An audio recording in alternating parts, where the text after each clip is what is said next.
Hi, everybody.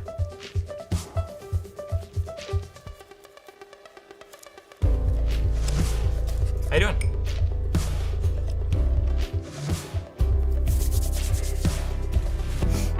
Hi, everybody. Nice to see you. Hey, Michaela. Hey, Carolyn. Hey, Gotham. Hey, Teresa. Hey, Samantha.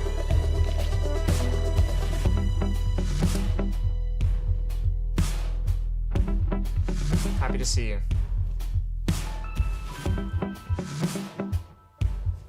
How much time we got? 4, 3, 2, 1. All right, let's get started. Here, so I just like to say that my mom loves to send me manipulative text messages like this. This is one that I got from right around the New Year, so she brought the New Year in great. This is part 142 of turning her text messages into emo songs on Suno.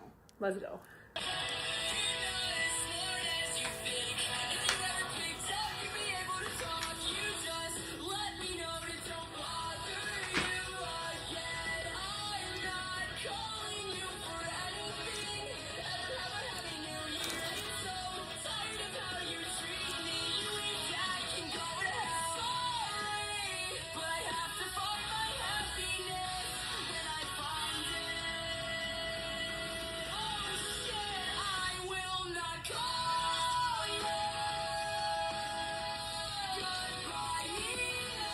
Anyways, yeah, that's how she started off.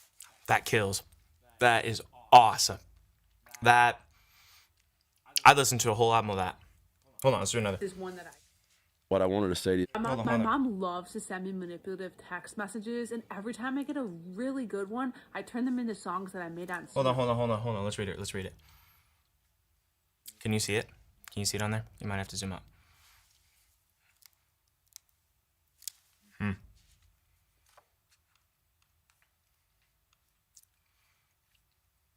Okay, let's listen. So here's today's. Now I will stop calling my daughter. Promise. I get ignored anyways. If you ever miss me or want to invite me over, then you can just call me. I can't wait Well, for my life to end. I missed. Wait there to say you're sorry that you made me feel so How embarrassing. bad. If you even cared about me just a little, you would call me and tell me something. Our relationship was important to you once. I would never have treated you or my Oh, the friends breakdown. like that. The halftime, that was sick. Like I say, I won't be around too long. I love you. And then ends it like that. Like, that's my everyday life in a nutshell. So I just like to turn Wow. them into emo songs on Suno. What do you guys think? Wow. Okay, hold on. This is crazy. This is insane. You're turning your mom's texts into emo songs. That's insane. All right. There's one more video I need to show you though. It gets even. The plot thickens. Okay. My mom loves to send me turn my mom's manipulative text messages into emo songs, and I'm about to play it for her when she comes in the door today.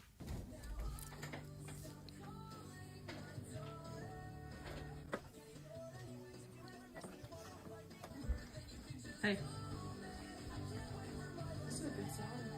Do you remember this? This is a new song. No, I used to play this all the time when you were in the car and you were little. That's probably why you remember it. You've never heard this song before. Yes. I used to play it all the time. No way. Why would I make that up?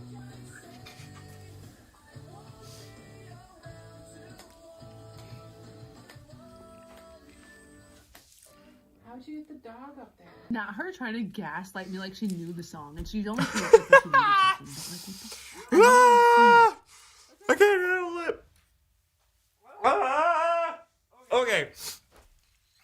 Don't turn your parents' unhinged text messages into emo songs and post them publicly.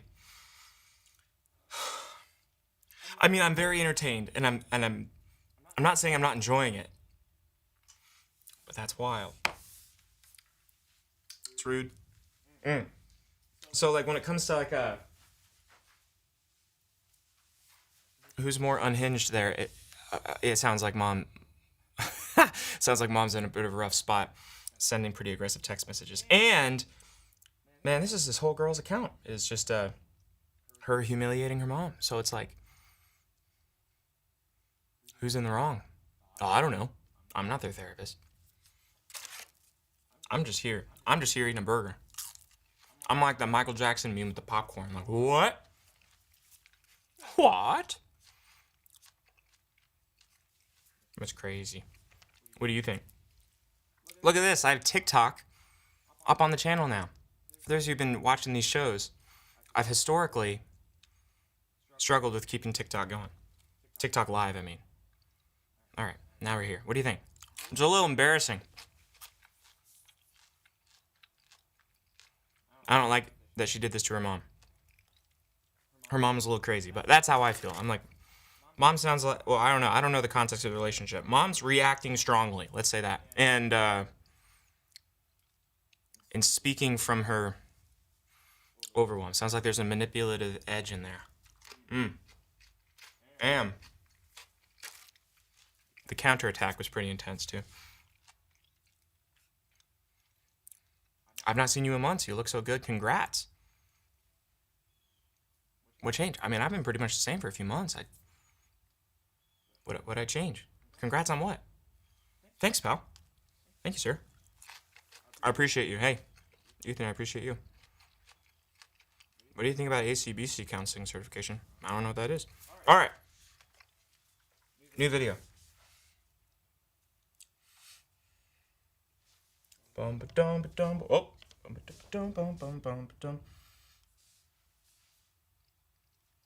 This is cool. Mama said, You really put on. what I wanted to say to you that my mama said, she said, what happened to you when you were young is not your fault, but now you're a man and it's your responsibility. And I've been living off of that, you know, for a long time, you know, because it's like, if you don't take responsibility at some point, man, it'll never leave you alone. What I wanted to say to you that my mama said, she said, what happened to you when you were young is not your fault, but now you're a man and it's your responsibility. Rough coming from mom. And I've been living off of that, you know, for a long. All right, here's the thing. I'll eat this in a minute. I'm having my lunch. It's lunchtime. But I'm happy to be with you. Let's figure this out. Because, you could think like, I spilled water.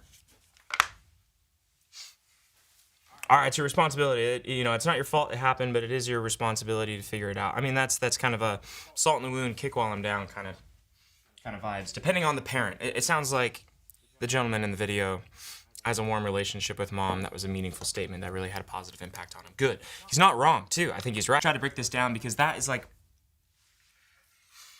I said, it's kind of like well, thanks a lot, you know, coming from a parent. It's like, well, listen, you know, here's how the line goes for a lot of adult kids. Parents will come to the adult kid and say something like, hey, you know, I did my best here. I did my best raising you. Sorry you have some discontentments with how I raised you, but that's life. It's, you're not responsible for what happened to you. Listen, what happened. That wasn't your fault, but it's your responsibility to do something about it. It's your life. You got to grow up and kind of take ownership for your part. You can't stand around whining about it. Now, as with all compelling false statements, there's a grain of truth there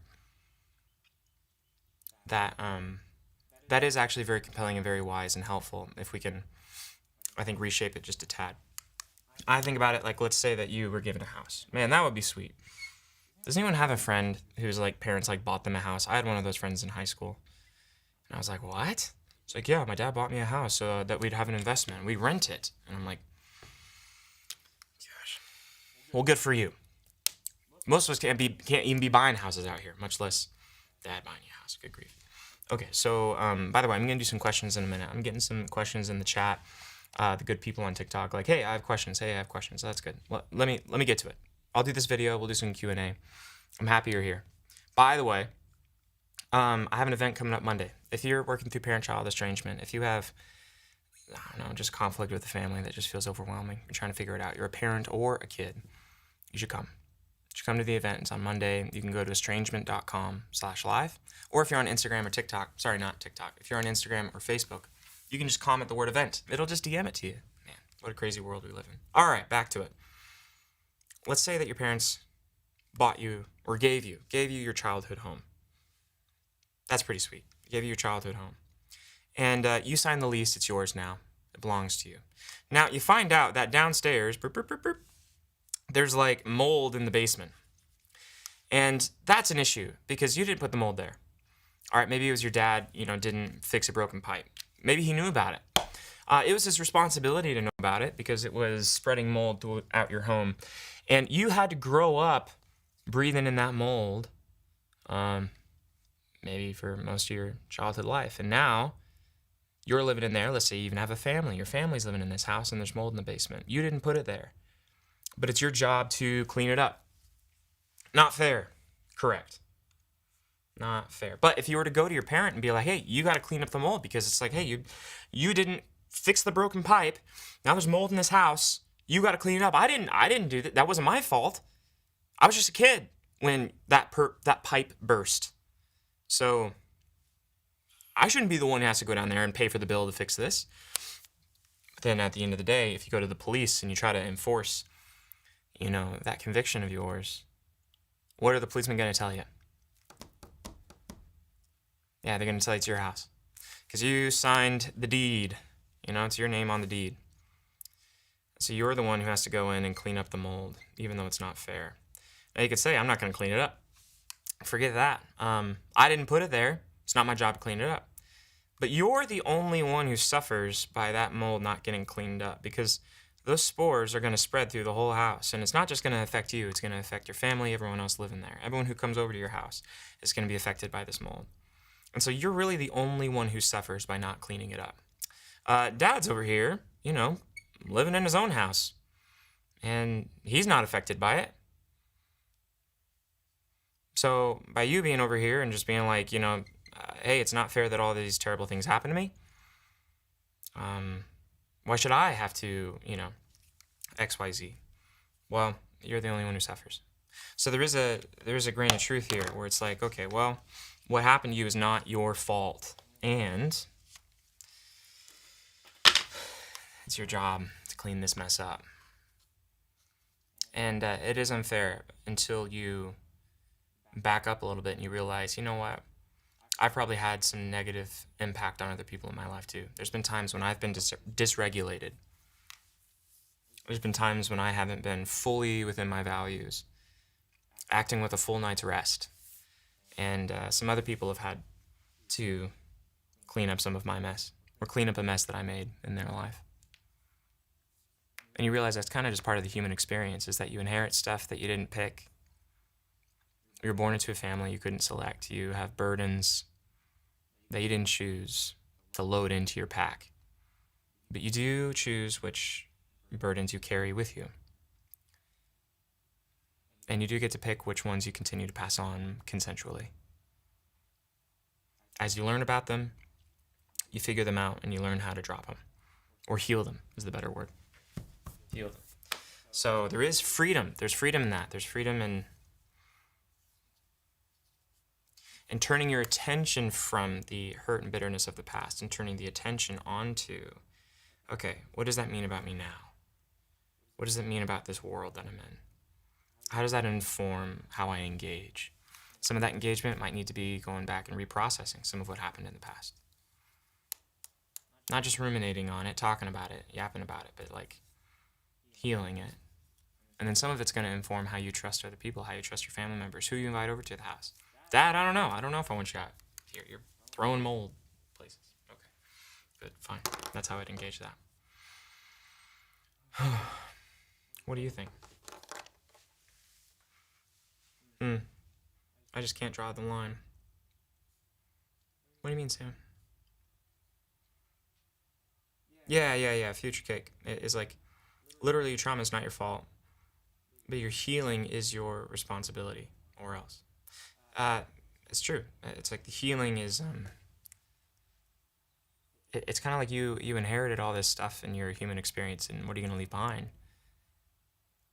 You leave behind the things you avoid and the things you intentionally craft and set forward by the deliberation of your heart and will.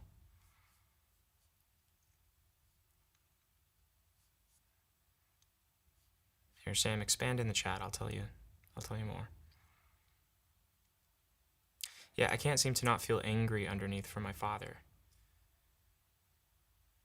Should know how to heal without him, but unable to.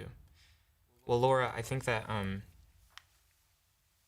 of the pieces there is that you're allowed to feel angry and that anger should be witnessed. I don't think that anger is something that we just kind of lock up inside or we try to ignore or just move on from. I think that anger is something that we work through in therapy. And what I mean by witness is that someone should hear how terrible it was.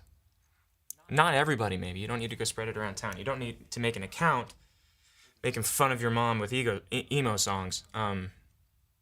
That's an option, I guess, that is now available in the world of AI, but we probably shouldn't do that. I think that generally, though,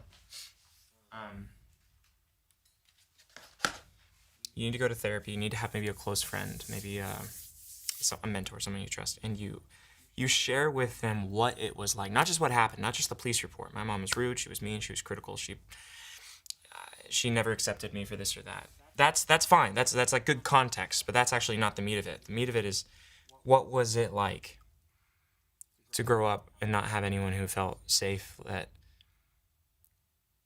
felt like they really understood you. They cared not just how to fix the problem, but how you experienced the problem. What it felt like for you. What it felt like to be alone. To not know what to do next. To not know how to say it. And for no one to ask questions and to investigate and try to get into your inner world. Your inner world. I mean, that's the substance of what I'm talking about in healing. When that is witnessed, and you can see not just in your own heart, but in the eyes of someone wise, grounded, oh, that shouldn't have happened. You didn't deserve that. Like, it's not just something we need to be convinced of here. I think a lot of people in the chat would be like, yeah, I know it wasn't my fault. I know I didn't deserve it. I know this and that and the other thing. Do you remember the old Robin Williams, Matt Damon movie? You guys know I'm talking about, that scene where Robin Williams is the therapist. Why am I blanking on the name of the movie? Who knows the name of the movie? Come on. Who knows? Come on, chat. Don't let me down. Good Will Hunting. Thanks, Mama W. Yeah, and the chat goes wild. All right, yeah. So we got Good Will Hunting. It's like the thing that about it was like there was this moment where the therapist looks at the young guy and he's just like, "Hey, it wasn't your fault. It wasn't your fault. It wasn't your fault." It wasn't that he was just trying to intellectually convince him of that. It was like the therapist, he felt seen by him. He felt known by him. He felt like perceived and understood. Everyone else in the world has expectations of him, and this guy just purely just cared about him as a person, him as a man. So that was the chemical reaction was not just, hey, let me tell you, maybe you've never thought of this before. It's not your fault. It was like the mirroring, the witnessing, the chemical reaction between two souls where someone's really telling you the truth and you can feel the truth. And it's like, oh, you see me, you see all the stuff that I'm ashamed of and all the stuff I try to hide from everybody. And you still accept me and you still move towards me in love. Experiencing that, that's the gold. It's a piece of it, not the whole thing of healing. That's a piece of it, though. Chef's kiss. All right. Yeah. So, Laura, someone needs to see the anger. Until someone sees it, it'll stay there. And I think then we move through it. It's not something we get rid of, it's something we go through. And when we really give way to it, we really let it be seen. We really kind of let ourselves go there. It's like it goes up and it goes down. And we don't go there in the sense of like going to some room where you, what are they called? Crash rooms, smash rooms, the places where you like smash a lamp or a TV or something. That doesn't work. Because no one's witnessing it. It's not just like, you're not a big tea kettle with pressure that needs to get out. It's an emotional wound that needs to be witnessed and held. Does that make sense? That's that. All right. Let's do another video. But I wanted to say to you that my mama said, she said, I've been no contact with my dad for a little over 2 years, and there are many, many reasons for that, but recently he just for the first time asked me why, and I thought that was really funny because it's been like 2 years and he's never really asked me why I cut him off, and I responded to him, why don't you give me a list of reasons why you think I cut you off, and it's resonate. And I think this is a genius response to a narcissist because I feel like they're always trying to put the work on you. They're like, what, you tell me why, you give me a list, you make this make sense for me. Like, no, why don't you self-reflect? Why don't you become a little bit self-aware and ask yourself, why would this person want to cut me off? Make them answer their own damn question. I've been no contact with my dad for No. Wrong. Okay, here's why. You have two choices when it comes to a parent. You can make a request, or you can set a boundary. Those are your choices. A boundary, you don't need their consent, you don't need them to get on board, you don't need them to understand you, you don't need to, nothing's really required of them. It's like a cause and effect. If you do not take your shoes off, you cannot come in my house. If you speak to me that way, we're not going to have dinner together. If you keep drinking, I'm not going to bring the kids around. It's like a cause and effect. This is a boundary. It's a lot more about what you're going to do, not what they should or need to do. It's helping someone track with why you're making the decisions that you are. It's a courtesy. It's something that you express so that you can have a relationship. Like, here's the boundaries of the relationship. Right? Even something like going no contact. A lot of people choose even not to inform their parent that they're going no contact. The people who do, what you're trying to do is like, I want to almost like kind of offer you some cause and effect. I want you to see what happens so that if it's an invitation, so that if you want, you can take that in and that can be used for some self-reflection. Okay, so that's a boundary. The second one is a request. A request is like, I would like you to behave this way. I would like you to take some accountability. I would like you to see my perspective. I would like for you to reflect on how you've hurt me. I would like for you to da-da-da-da-da. And so the reality is that if you're going to make a request, you likely need to meet them where they're at, and you need to be gentle and kind, understanding, expressing empathy, acknowledging their intentions, their limitations, all the things. That is like, that's emotional labor.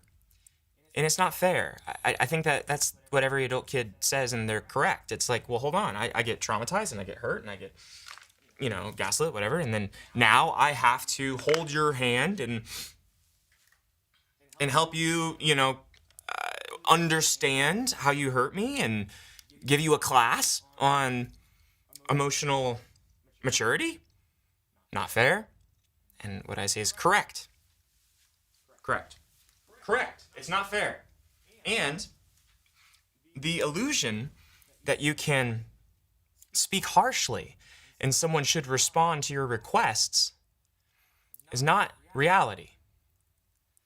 That's just not how persuasion or human motivation or change works. If you shame somebody, all they'll do is comply out of fear or guilt, but they won't actually transform. That's just not how it works. And so if you have that internal desire to be like, listen, this is not fair that you keep asking me what you did wrong. Like, I have to spell it out for you, and I don't want to engage in that kind of emotional education.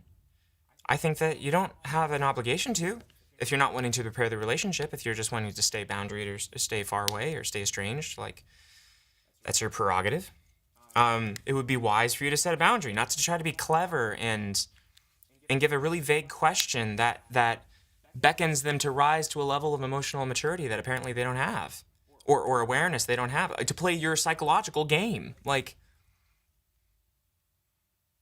and I'm not saying this it's the person who made the video. I'm not saying this at you. I'm saying this at the general population of people that struggle with this sort of thing. It sounds like you've been through some hurt. I'm not coming at you harshly. I'm saying that if we're going to talk about pragmatically what makes sense, we have two options. One is that we set the boundary, and in that, you don't expend all the emotional labor, and you're not on the hook for educating and then holding their hand and helping them figure through it. Like, assuming that the parent is really in a desperate spot and not, all those things.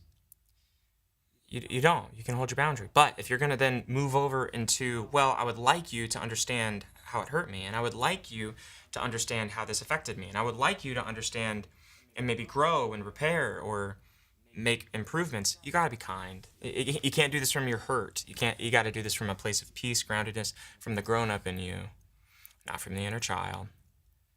And so that means that some of these little, you know, you feel justified, but it's not going to lead to anything positive. And then if you're like, well, I don't want to do the emotional labor thing, but then I also want a relationship. And I'm like, fine. So what you do is you heal first. You heal that pain. And then you move into the repair process if you want to. We want both.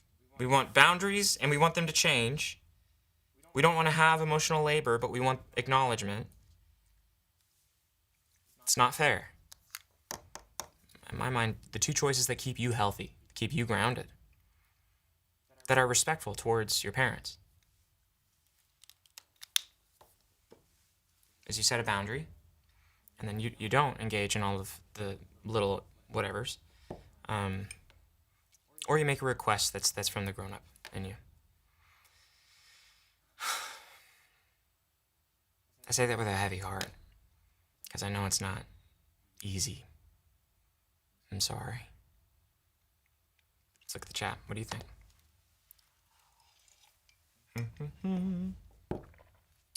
What do you think? Thanks to everyone who sent things. I don't know what any of it means. Hearts and roses, and I think those are money, so that's kind. Hey, by the way, I'm doing an event on parent-child estrangement. It's on Monday. I'm walking through how to heal from just the family conflict, but also for parents watching, they're like, I want to engage. I want to figure out how to heal this relationship. You should come. If you're on Instagram, Facebook, you can just put the word event below. If you are on TikTok, or if you're YouTube, Kick, Twitch, all the places, you just go to estrangement.com/live, and you can get the Zoom link. Sign up. Love to see you there. All right. What's happening?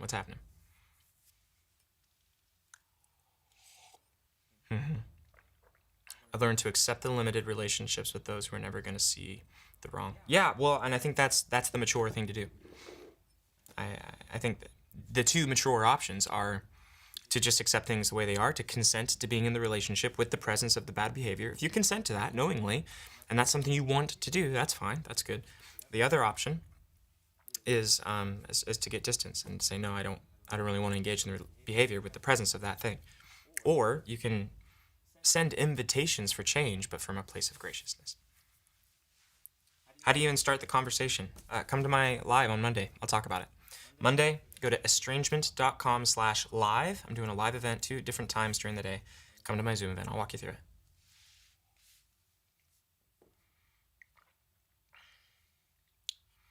Is it dramatic to ask for distance after we broke up? I think that's what a breakup is, girl. Oh, wait, Ethan, sorry. My brother. All right. How do you get them to accept accountability? You can't get them to. You can send an invitation, but that's a request. A request that they see your point of view and your experience. Right? I mean, so you do so graciously. You do so step by step. You meet them where they're at. And that's unfair. That's the point. It's like it's unfair that it is that way. But that's why I think healing first, there's almost like if you can get to a place where the accountability that they take or don't take actually is not a determiner of your confidence, your identity, your healing, your peace. It takes all the pressure out of it, and then you can come towards them with compassion. And there's less on the line, and you're less triggered, you're less agitated. Key thing here, you're less exhausted by the whole experience.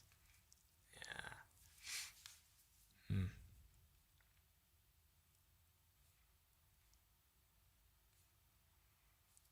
Looking through Instagram. How we doing, IG? How you doing? How you doing?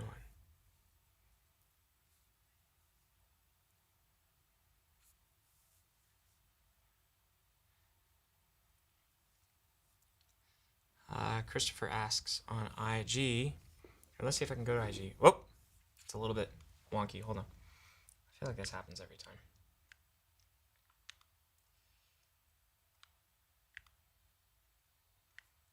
Sorry, team.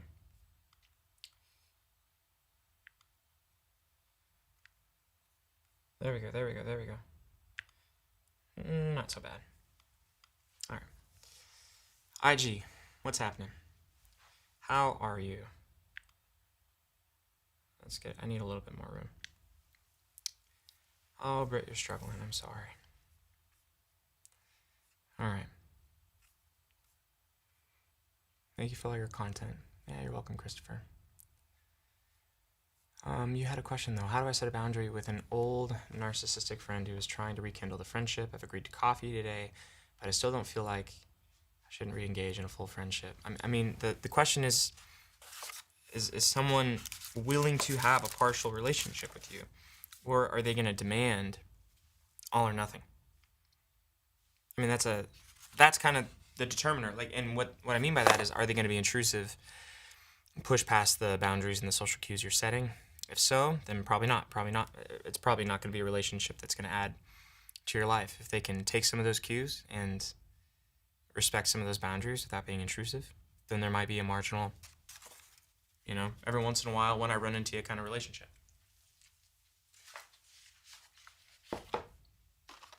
You know? You don't say that, though. I don't think there's a way... Hold on, let me chew nut in the microphone.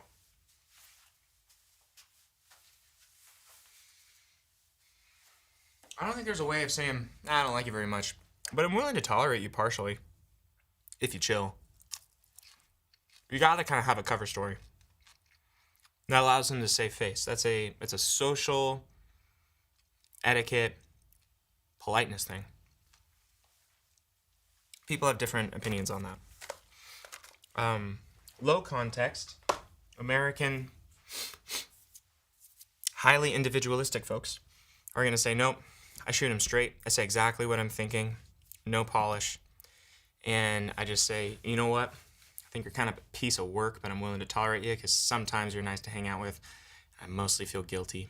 So I'll hang with you if you can just be chill. You can. That is an option. You will get a bad response. And then individualistic folks are going to say, well, I guess we weren't aligned. And you're going to pat yourself on the shoulder for being emotionally mature. When you don't, that's a cultural thing. Every other culture in all of history, through all of time, has had a dynamic called saving face, where you, through omission, protect the other person from feeling humiliated and shamed. And you say something along the lines of like, it's a busy time in my life right now. Really focusing on family, really focusing on work. I'd love to see you, but to be honest with you, I just want you to feel fully prepared for this. I really can't hang more than once every couple months. Be happy to, when I run into you, when I see you at the gym, catch up. But as far as like us get the families together, us hanging out, I'm not really in a space where I have time to commit to that. I don't want you to feel like I'm snuffing you. I don't want you to feel like I'm, pushing you off. So I just wanted to let you know up front. Things are busy. So, hey, that's a way that you help someone save face, save them from humiliation. I think it's kind.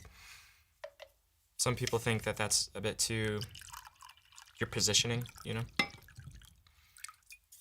Maybe you are busy. Maybe that's the truth because you don't have time to offer emotionally strenuous relationships right now, given all the obligations and commitments and responsibilities that you're holding. It's not a lie. But you are omitting the part of the context that will humiliate them and hurt their feelings.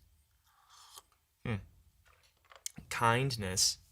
What kindness is choosing to be thoughtful of the other person's experience. Okay, take that as you will. Girl, LOL.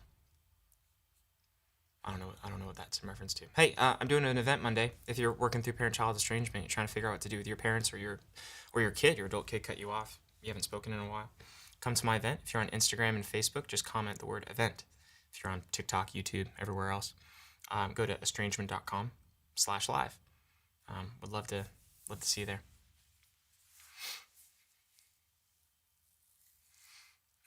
Next question. Someone said, dude, chill out on the commentary. And I thought that was in reference to me, but I'm like, but it's my live. That's what this is me commentating. But I don't think he's talking to me.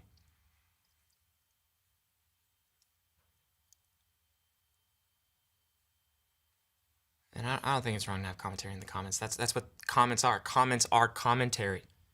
You're allowed to comment. You're allowed to comment. Okay, so Journey resonated with something I was saying. It's like, you nailed it. She refuses to have a partial relationship with me and build from there. She demands all or nothing, her way or nothing. And I think it's helpful to know, too, most people, that's a lot of fear. It's fear of abandonment, fear of rejection, fear of not being enough. That pushes them to be like, we got to be like perfect best friends, right? Or nothing, so that's a sign of emotional maturity, not being able to be patient. That's what it is. To be patient and build trust over time, and to tolerate someone being amused but not in love with you. It's friendships take time to build,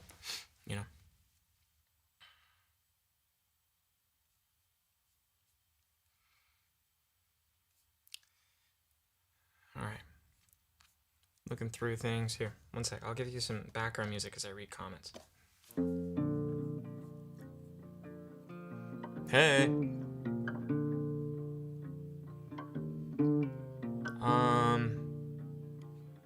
Yes.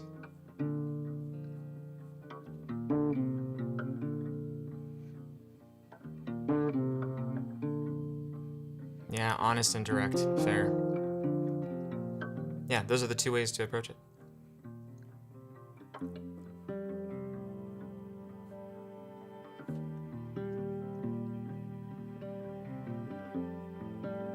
Oh, awesome.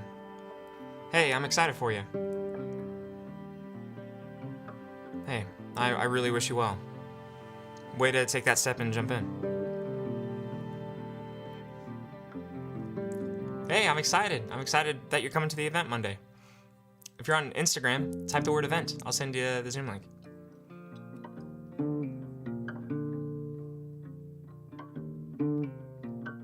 All right. What about TikTok? Any questions?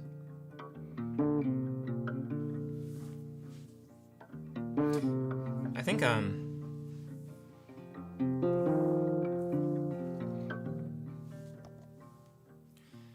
do therapists, psychiatrists look at you differently if you've been to a mental health facility? Differently in the sense that we want to make sure that you're okay and that we're going to take care and caution to make sure you have the support that you need. Not like in a shame way, like you're broken or something. I think that you'd find most therapists have been through the ringer. Man, I'm thinking about most of the people that do therapy trainings. I go around conferences and do trainings for therapists around parent-child estrangement. So I kind of do circles around a few different big conferences. I'd say most of the speakers that are training the therapists have had pretty severe mental health struggles. Some of them have been in a mental health facility, whether that's a psych ward or the ER. Gosh. I know someone that I've read, one of my favorite people, Steve Hayes. He went to the ER for panic attacks over and over and over. Yeah, I mean, we're all human, I think, I don't know about psychiatrists. Psychiatrists kind of seem to have it more together. Their brains, they kind of like, I don't know many psychiatrists that have been in the psych ward. Maybe it feels too much like work. I don't want to go. Okay. Hey, love your vids. How do you handle trauma as a pastor's kid? Oh, that's a good question.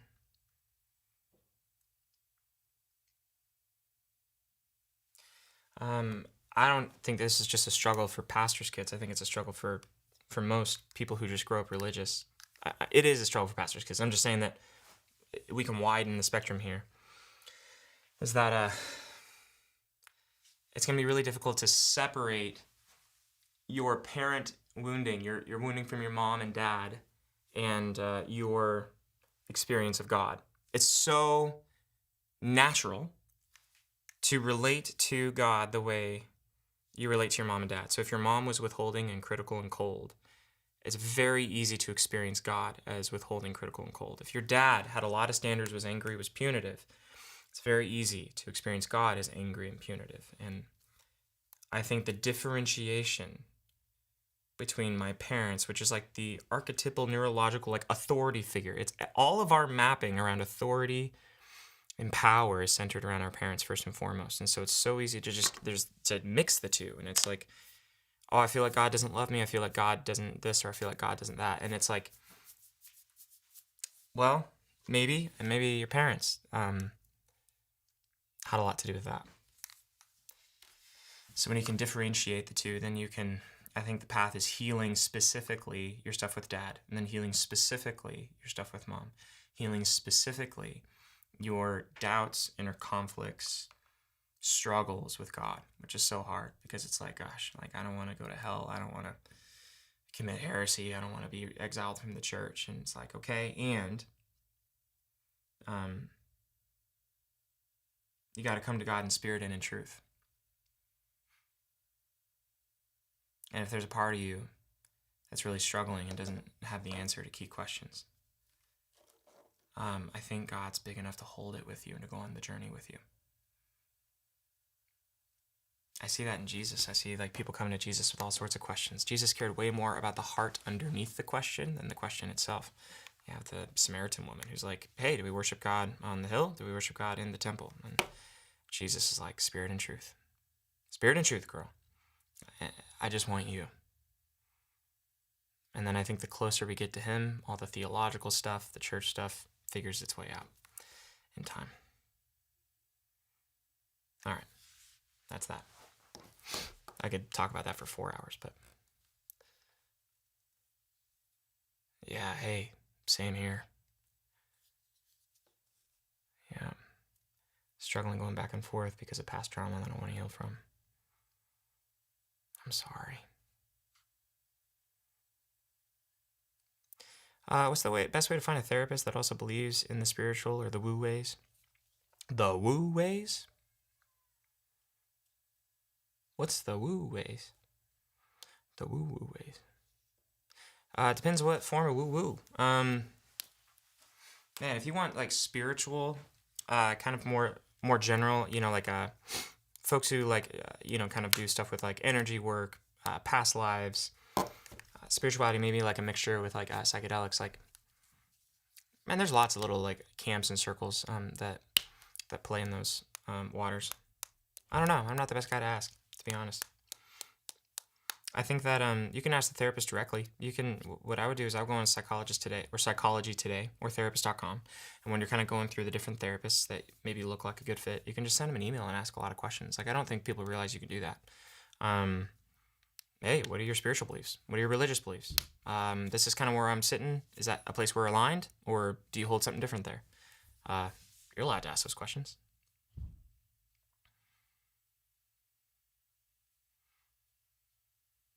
Would you recommend ketamine therapy? Nope. Big reason no on the ketamine therapy is like the results don't seem to hold. Like, I think that, and I know a lot of the people that are doing these trials, that have worked on the Johns Hopkins trials, that have been in conducting the studies in Stanford, Harvard, and whatnot, and ketamine isn't the thing that most people are excited about. MDMA, that's cool. Let me look something up real quick.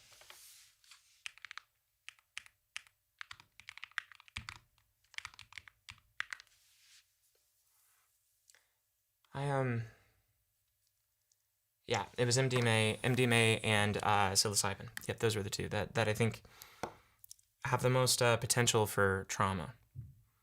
Ketamine's in there. I mean, we're kind of testing everything. We're kind of just seeing what works. But it seems that the psychedelics, because they all do different things in the brain. I think a lot of people don't necessarily know that when it's like, oh, do psychedelics heal trauma? And it's like, well, I mean, hey, they all do different things in the brain. They release different neurochemicals. They function in different, sometimes different sections of the brain. So it's like you have essentially like the ones that antagonize serotonin receptors, and then you have psychedelics that do different things. And so I think that when you're looking at ketamine, it doesn't seem like it has the highest likelihood of being the psychedelic treatment. That, to me, seems like the most current read on it. It seems like MDMA has the highest, followed by psilocybin. But the integration stuff is just as important. A lot of people think that it's like the drug itself that kind of cures you. Like I go, I have this trip, and I come out healed. That's not really how it works. You go, you have a trip, it really helps you access some stuff you haven't before, and then you integrate that with a therapist. And so the quality and skill of the therapist within the session is just as important. Yeah. I don't think that you go to the moon on DMT for 10 minutes and then you come back a changed person. You'll come back a weird person. Probably shouldn't have said that on a live. All right. Well, sorry. All right. What are your thoughts on EMDR? I'm all about EMDR. I use EMDR. That's my main thing that I use in session with clients. Is EMDR. I think EMDR 2.0 is pretty cool. I'm a pretty big fan of Flash, so you could think like EMDR, there's like some camps. This might be interesting for some people. When you're thinking about trauma therapy, like there's different camps of trauma therapy. You could think like there's like the EMDR camp. There's like IFS, internal family systems. There's CBT. And there's kind of like offshoots you could think of, like here, I'll put this centered. There's like offshoots of like trauma therapies that are similar and kind of have different bells and whistles to it, you know. So in parts work, there's all sorts of different parts work in IFS world, but CBT, I mean, you have CPT, that's a little different. I think like in EMDR, there's a whole bunch of fun ones. There's EMDR 2.0, but then there's EMDR, there's the Flash stuff. I love the Flash stuff. I think it's super cool. There's, what else is in there? What else is in that soup of therapy styles? Brain spotting.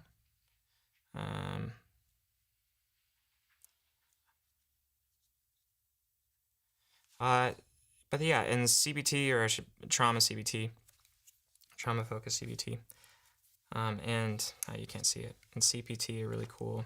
I think accelerated experimental psychodynamic therapy is I don't know much about it, but that seems to be kind of more adjacent to the CPT world. I'm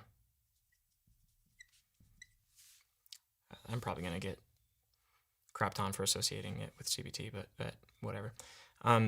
You're essentially, what you're trying to do is you're trying to kind of think, what is the thing that I want to do in therapy? EMDR, brain spotting, Flash, this is all like reprocessing. You're not necessarily doing tons of reflection and dialogue about what everything means. A good EMDR therapist has the chops and the skills to like help you integrate and process those memories. It's very memory focused. It's like, let's go back into a memory and then let's try to reprocess it and focus on it. CBT, CPT, accelerated experimental, ADP. I mean, this stuff, again, I don't know a lot about ADP. I probably shouldn't include this on the list. I'm not going to make claims about it. I don't know very well. Let's just talk about CBT and CPT. This is really focused on like how you're thinking about it and your mindset, and essentially the kind of like, I'd actually put DBT in here too. DBT. These are really focused on essentially, okay, when you are triggered, when you are dysregulated, what do you do with it? Are you able to get into wise mind? Are you able to grab onto the truth? Are you able to notice when you're engaged in irrational, dysfunctional, destructive behavior, and then can you get back to center? CPT is very like, can you process the story, but then can you identify the truth? How is the narrative resulting in distortions in your thoughts and in the way you're making meaning out of it, and can we correct that? So you could think like this camp goes after the memories. This camp goes after kind of the thought process. IFS, talks about parts. I mean, that's when you hear parts work. I mean, it's somewhat of like it's not a mixture of the two. It's kind of its own thing. Parts work is like you have these different parts of you. Like you have a part of you that really wants to be with your parents. You have a part of you that wants to reject your parents. You have a part of you that really wants to that loves your job. A part of you that wants to be doing something different. A part of you that really loves your spouse and wants to be engaged with your spouse. And a part of you that's just like, I don't know, like I feel kind of lonesome. Or I kind of miss my freedom. You know, so it's like you have these inner dialogue and these inner conflicts. And what IFS does is it kind of like personifies those parts, and then you dialogue in somewhat of a psychodrama. The different parts of you almost like they're at a table having a dialogue with each other. And everything is led by what's called self, you know, which is kind of this energetic core that is you and is also connected to the divine. That's how IFS thinks about it. It's a psychological modality, but also has a big spiritual component. So yeah, it's experiential. I mean, maybe I don't know. I don't know much about some of the other modalities that engage psychodramas, but it's interesting. It's a cool thought experiment. I think it's really compelling. It can be really helpful. Those are like, I think, the main trauma therapies that you're choosing between. If it were me, I would go to EMDR. That'd be my first one. You could try EMDR 2.0. That's pretty dope. It's kind of a faster version of EMDR. And then I love IFS. I trained in IFS for years with Frank Anderson. I think IFS is either really helpful or you can get caught kind of overanalyzing everything, and it almost becomes kind of heady. So it kind of depends on the person. I love CBT and CBT and DBT. I would probably go DBT out of those three, though. So if I were looking for a therapist, I would go like, all right, find me an EMDR therapist. I'd go on the EMDR website first. The EMDR website, EMDRIA is what it's called, EMDR IA. You can actually look for people who are certified and then people who are consultants. Consultants is like a level 2. So level 1 is like certified. Level 2 is consultant. That means that they've had hours of people like watching them do EMDR and they're actually good at it. Great. So yeah, I would look on that registry for someone who does EMDR. And then on the DBT side, I actually don't know the levels of certification in DBT. And then in IFS, they have a level 1, 2, and 3. So you could look for someone, I would say, like a level 2 or above who does internal family systems. The training they get in a level 2 is they have introductions to something called unburdenings, which is like the healing part of the trauma healing part. It's pretty crucial. Yeah, so I would do that. Like I said, there's other cool ones. There's eFit by Sue Johnson. There's all the somatic stuff, somatic experiencing, and but that's not exactly a trauma therapy. I don't even think that he claims that it's a trauma therapy. It's a processing tool, but it's not therapy per se. It's body work. It dovetails with therapy just beautifully. But yeah, Peter Levine doesn't actually. He has trouble categorizing it too. If you read his book, I like that a lot.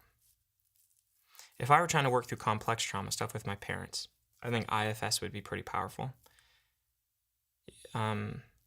Somatic experiencing could be good as well, especially if there was abuse dynamics, if there was like physical violence, if there was other forms of abuse. Somatic experiencing would be really good. That's my take. Take it or leave it. What do you guys think? Oh. Yeah, EMDR is done by someone who's licensed. That's not something coaches do. Yeah, virtually is great. I do EMDR virtually. Works great. I've had it done on me virtually. Oh, sorry. I should be looking at this. Let me fix something. Because this is bugging me. That is so much easier to look at. Got all the bells and whistles. Okay. Yeah, EMDR has helped you a lot. I'm so glad. Deep brain reorienting. Nope, don't know about it. Neurofeedback's really cool. We didn't talk about that. That's not therapy either, but you should look into that. I think that's fantastic as well. I'm looking at just kind of the commentary around the trauma stuff. Yeah, DBT. Hey, awesome. Glad you got out of DBT. I hope it was helpful. Oh, I'm so glad, the Black Pearl. Yeah, Grant, I think I answered those questions. I would pair them together. If I could just pick, I would do EMDR and somatic experiencing at the same time. I would let those therapists talk to each other. I would sign releases so that they could create a treatment plan where they're working on things together in tandem. That to me is like the super combo. That's what I would recommend. IFS for integration. would be a strong addition to that. So you could think, let's do some EMDR and somatic for a little bit, and then some IFS afterwards. Some people might put that before. That's fine too. Just took training on EMDR with somatic and vault. Seems cool. Yep, people are always mixing and matching. I love it. I'm all about it. Does one go about getting brain scans? I'm not sure. I'm not a neurologist or psychiatrist. I couldn't tell you the efficacy of the brain scans in reference to mental health treatment. Therapists aren't trained on that. That's not in our education.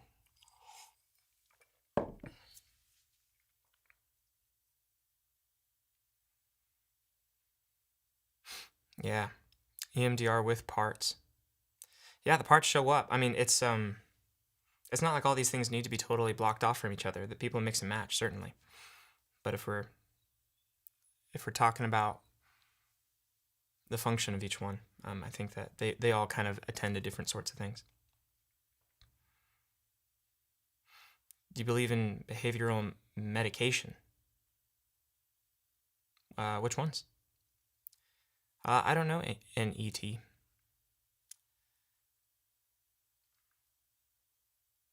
Yeah, eclectic styles exist now. It's good because we're in a. You're right. Like people mix and match, and that's neat. I'm all about that.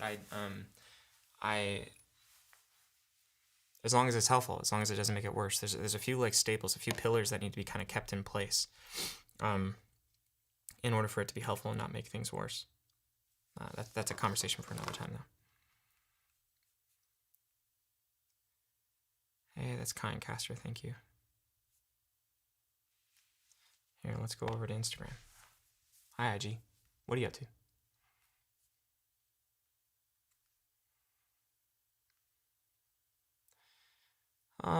Someone asked, when you say overanalyze when it comes to IFS, what do you mean by that? I'm an overthinker, but haven't experienced that in my sessions. Is that something that happens a lot, or just depends on the person?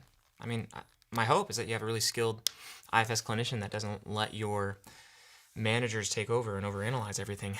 That we call it self-like parts or self-adjacent parts in IFS. And so,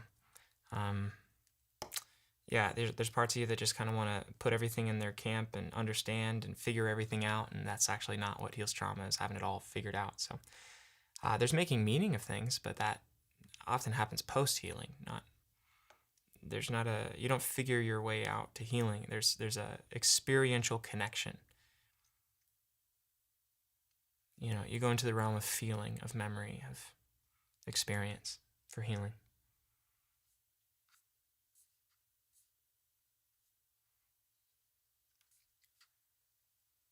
Would EMDR help eating disorders? Yeah, I hope so. It's been used for eating disorders. Yeah, frequently.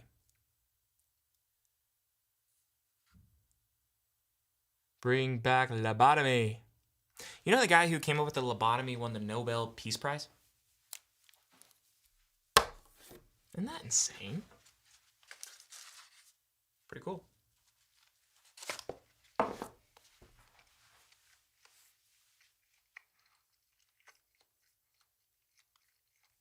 Uh-oh.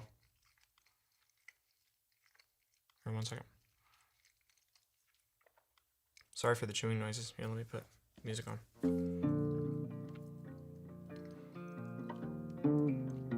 What is synamic therapy? I don't know what synamic therapy is. Yeah, I'm sorry. I'm sorry about your marriage.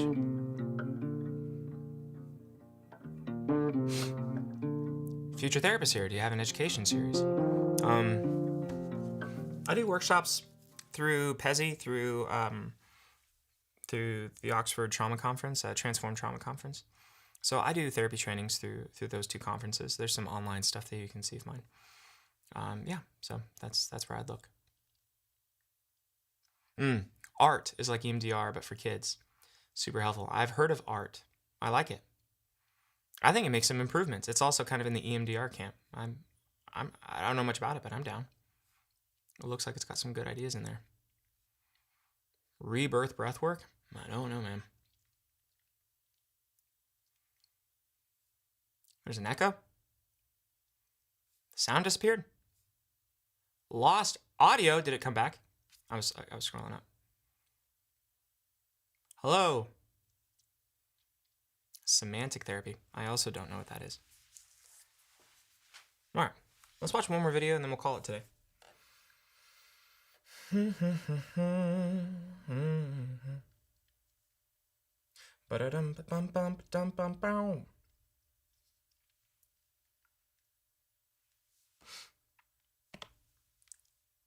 Childhood. By How can you forgive your parents and move on from your childhood? realizing that they did the absolute best they could within the level of awareness that they had. Forgiveness is a misnomer. It makes us very entitled. I'm the Almighty One who gets to pardon other people. So in the question, what she's saying is my parents did something bad or wrong. No, they just did what they did, and that doesn't condone the behavior. They could have been abusive. I'm not saying that that's great, but they literally were doing all they knew based on their conditioning. And if you want to get really powerful, the person who posed the question did curate those parents. There's something that they're here to learn. They pick their parents because there's an opportunity for their own soul's evolution for which their parents are the perfect match. So then instead of trying to forgive them, which is only perpetuating her story that she's not where she wants to be and she's using her parents as the excuse, which is really her not taking ownership for her life circumstance. They're using their parents as the reason for why their life isn't working. It just sustains the illusion of victimhood. Life is happening to me, not for me, and then fundamentally through me. You know? So really the person to forgive is their own ego, not the parents. The opportunity is for this person to see, oh, can I choose to rise above the legacy of whatever those behaviors are without any sense of blame or shame, and therefore there's no forgiveness. There's just an opportunity for me to become a much more powerful and free human being. Incredible. How can you forgive your... Let's watch that one more time because there's a lot there. That they did the absolute best they could within the level of awareness that they had. Forgiveness is a misnomer. It makes us very entitled. I'm the Almighty One who gets to pardon other people. So in the question, what she's saying is my parents did something bad or wrong. No, they just did what they did, and that doesn't condone the behavior. They could have been abusive. I'm not saying that that's great, but they literally were doing all they knew based on their conditioning. And if you want to get really powerful, the person who posed the question did curate those parents. There's something that they're here to learn. They pick their parents because there's an opportunity for their own soul's evolution for which their parents are the perfect match. So then instead of trying to forgive them, which is only perpetuating her story that she's not where she wants to be and she's using her parents as the excuse, which is really her not taking ownership for her life circumstance. They're using their parents as the reason for why their life isn't working. It just sustains the illusion of victimhood. Life is happening to me, not for me, and then fundamentally through me. You know? So really the person to forgive is their own ego, not the parents. The opportunity is for this person to see, oh, can I choose to rise above the legacy of whatever those behaviors are without any sense of blame or shame, and therefore there's no forgiveness. There's just an opportunity for me to become a much more powerful and free human being. Incredible. How can you forgive your parents and move on from your childhood? By realizing that they did the... This is complex, you know. It's like on first watch, I really like disagreed with this, and I'm like, this is. But the more I've watched it, I'm like thinking about it. This is coherent. I don't agree with it, but it's coherent. That's hard. It's hard to admit when something is coherent and you disagree with it. Like, I don't think there's holes in that. It's just not true. But I mean, but it's like well organized. It's built. It's structurally sound. But I just think one of the pillars he built it on is not true, and then that means the thing collapses. But that's a matter of worldview. I'll explain what I mean. He says that we chose our parents, and that's fine. You're welcome to believe that. That's a spiritual point of view. Man, and this is a problem that I think I have with a lot of Buddhism, Zen, spiritual, Eastern philosophical thought. I don't mean to put all of those in just the same bucket. I know those are all different things and have their own. I got an angry comment or two for when I talk about Eastern philosophy. I don't understand it well. Can I give that an asterisk? Here's my experience of it so far. This is not my area of expertise. This is just my experience. I'm just being honest about how I'm currently receiving it. All right, all the asterisks put in place. Whatever. Gosh, it just seems like you're pushing out the pain down the road. So this is my issue with karma, and then this is my issue with kind of this spiritualism that views the soul as something that pre-existed the human body, and where we had agency in aligning things, past lives, the whole thing. It's like there's the big critiques of it is like, okay, if karma is true, and it's like our life circumstances are the result of our past lives, in part, then justice is always kind of kicked down the road, because then you can look at the poor, like in India, for example, and no one in northern India is all that motivated to fight for justice for those trapped in abject poverty in southern India. Because in some ways, it's like, well, that's sort of, I guess, what you deserved somewhere along the line. Or this life experience will give you opportunities to take actions that will put you into a better spot for your next life. And so we're not motivated to do much about it, but to detach from things like reforming systems or systematic justice or overturning oppressive, cultural and governmental systems that result in the suffering of individuals. And so, because we're like, oh, I guess they deserve it, and in some ways, I mean, that sounds kind of harsh, but it is somewhat empowering, because it's like if I have my negative circumstances from his worldview, let's say, like, and I'm not saying he believes in karma, I don't know what he believes, but from what he just said in that clip, it's, okay, I chose my parents.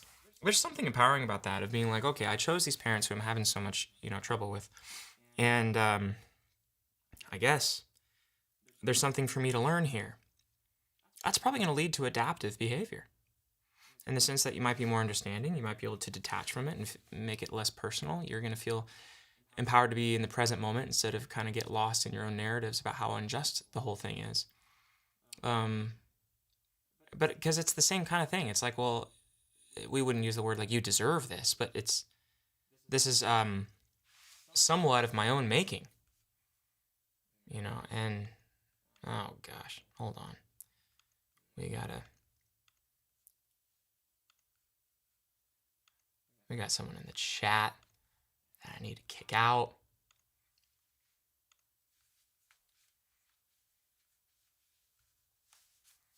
I just accidentally closed out my, my live. Oh gosh, hold on.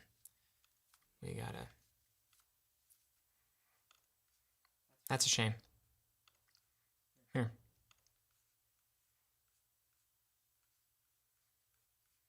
Oh, am I back? Sorry, team. You know what's weird is, like, in the live video on Instagram, I actually can't kick people out. It doesn't give me I can pin a comment. Should I pin him? That'd be funny. Bullying. Reported for bullying. Who's being harassed? Me. Are you under 18? Nope. Block, and then it reloads. Something went wrong. Just like in the live video on Instagram, I actually can't kick people out. All right, I'm not spending more time on this. I'm sorry. For the good people in the chat, go over to TikTok. Yeah, go over to TikTok. I don't know how to kick that guy out. Whatever. What are we talking about? We're talking about this video. I'm gonna play the video one more time for anyone who overturned and was here before, kind of lost the plot. This is the video that we're responding to, and then we'll close up here. Wants to be in. So come to that point. How can you forgive your parents and move on from your childhood? By realizing that they did the absolute best they could within the level of awareness that they had.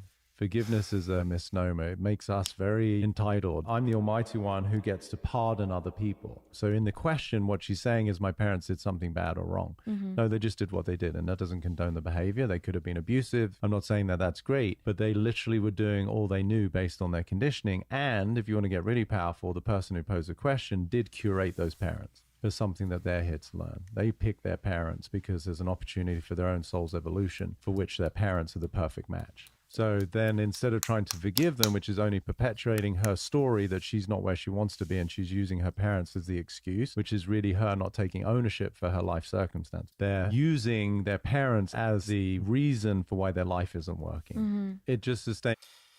Yeah, okay, so the thing that I'm trying to kind of, I guess, critique and engage is this idea of, like, I think in Eastern thought, in what I hear in a lot of spiritual traditions, is something along the lines of like, hey, this was supposed to happen. This was kind of set up for me. Either the universe kind of brought this way to kind of bring me to the next level. I can like rise to a new level of like frequency and vibration, to kind of like not be something that's then pulled down to a lower, level, or I can, whatever the language is. I'm not a spiritual person. So it's like, it's a worldview that does help. It helps kind of depersonalize it, but it kicks the can down the road in my view. It's like, it's false, I think. I think it's not true. I don't think we picked our parents before we were born. So then I don't think this is supposed to happen. I don't think I don't think everything happens for a reason. This is my issue with Stoicism as well. It's the same kind of thing. Like, everything happens for a reason. Everything is there to kind of mature and grow you. It's the will of nature. The nice thing about Stoicism, though, is that Stoicism doesn't maybe do you any favors. That it's not really there meant to evolve you. It's almost like you get to choose in the face of it all if you evolve or if you don't.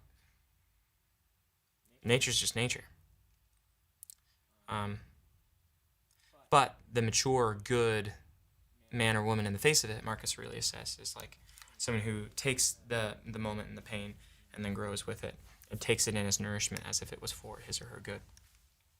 Okay, fine. I'm Christian, so I think that suffering happens and injustice happens. And I think justice we should seek justice, and we should seek repair and acknowledgement and all the things. But I think that mankind is ultimately going to not be able to satisfy all that because we are in sin. And sin just means that we're dysregulated and chasing after our own desires with all the ways that we cope in ways that ultimately serve to quiet our nervous systems at the expense of the well-being of others. We try to mute our own suffering at the expense of others. That's sin and a little pocket of it. I think that's part of our nature. That's part of what we do. So healing, in therapy language, is somewhat of being able to notice, to confess, to submit to something higher than yourself so that it can be redeemed, released, and then you can walk in the image of something higher. Or in Christian words, to submit to God and be transformed into the image of Christ. Not by just striving or working harder, not with all the managers, not with all the, self-adjacent parts, but with the empowerment that comes from the Spirit of God himself, for those who believe. So there's a worldview thing that really does matter here when we're thinking about some of these pieces. So like what you think about forgiveness, what you think about what you attach to, how these experiences are contributing or not contributing to your own well-being, I think, is philosophical in some ways, in all ways, maybe. And so all these therapies, that's what's confusing about therapies. Therapy kind of sits on the ridgeline between philosophy and medicine. Like it's like kind of, it doesn't do either one super well. It's kind of right in the middle.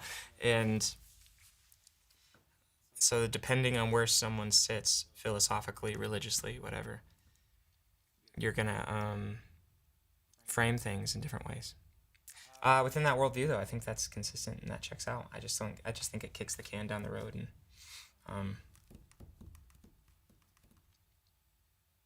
it doesn't give the suffering its due. I don't think it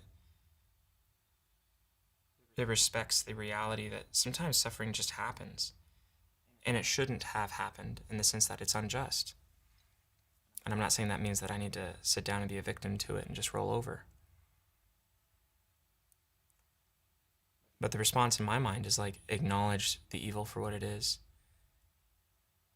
and then choose who you're going to be in the face of it and how you're going to respond. And sometimes the answer to that, what you do in response, is you seek justice and you have a confrontation. I don't think there's any room in that worldview for confrontation because it's like, they were doing the best they could. I don't think everyone is always doing the best they could. I think not that everyone can always bat 1,000. Like, we obviously can be impaired. Like, I'm just saying that people can be curious. People can grow. People have the capacity to change. I believe that. And in a world where everything is kind of like determined spiritually, it just feels like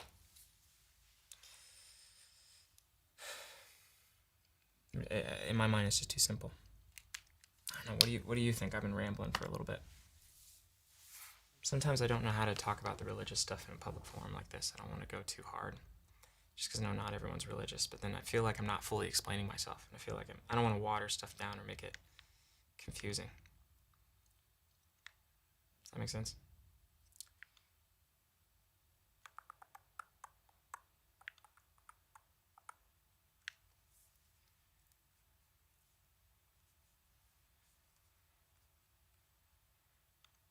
Oh, wait, sorry, I messed up the thing. Let me respond to some questions here.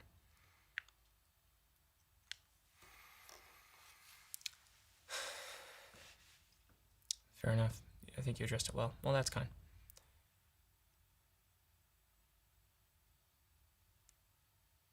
Yeah, there's a lot of theological questions we can dive into there, I guess.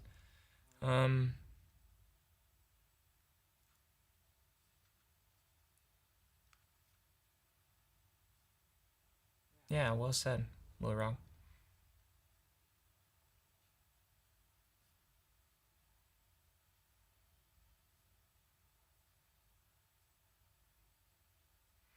I think forgiveness comes after healing. That's what I think. I think it's hard because we still have pieces of it that we still need witnessed. We still have aspects of our experience that haven't been fully seen. And we're still in pain. I don't think we haven't grieved at all yet. I think forgiveness comes as a fruit of grief.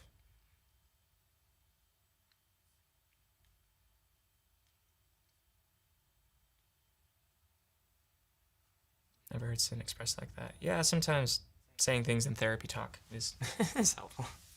That was my sin definition for therapy talk. It's like, what's sin? The trauma that we commit towards other people, that happen to us, the times that we indulge our negative coping mechanisms and mute our own pain or soothe our own pain at the expense of others. It's more than that, but it's not less than that.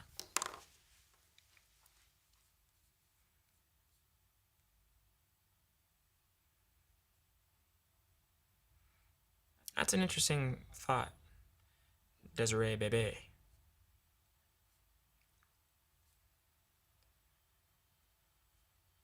I do believe in karma.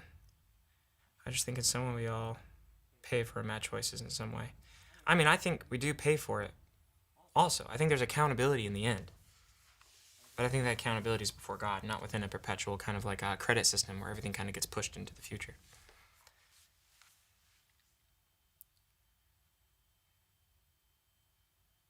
Yeah, Mary says it's interesting. Yeah. Yeah.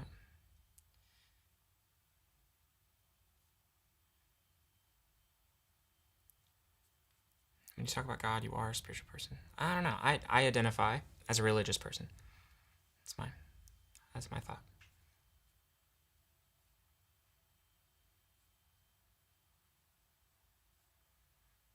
Yeah. I agree with you.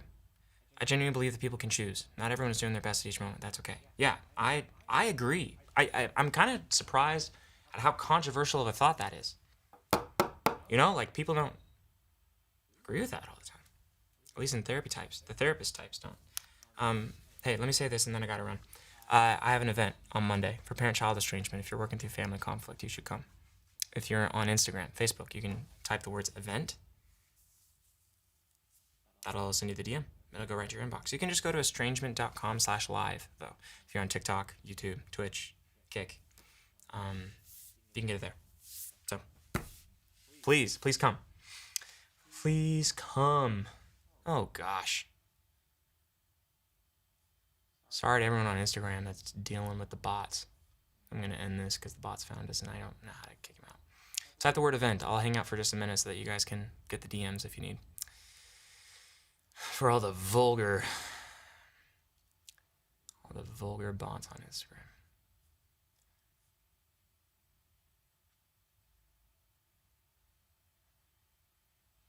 I'm reading on Instagram. I'm not going to go to Instagram's chat because there's bots on it right now, but I'll read some of the comments.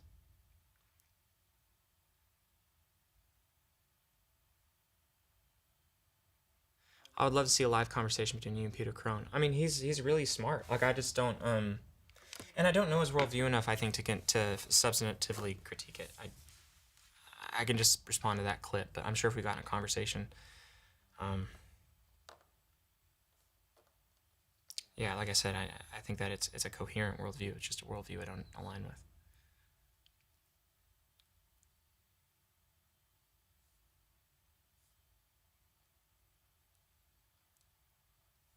Yeah, people are talking about Peter. All right, and then we're looking over at TikTok for the last few seconds, and then we'll head out.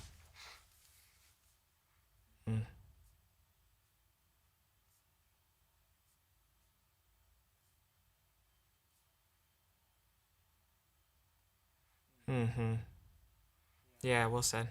That's a really good point. Muting our pain is probably the biggest problem because no one can hear, not even you. All right, everybody. Grateful to be together. What a gift. Come to the event Monday. If you'd like, we're going to be doing a whole dialogue on parent-child estrangement. And you can go to estrangement.com/live if you'd like to be there. I'd love to see you. I'll talk to you soon, okay? Thanks, everyone. Bye for now.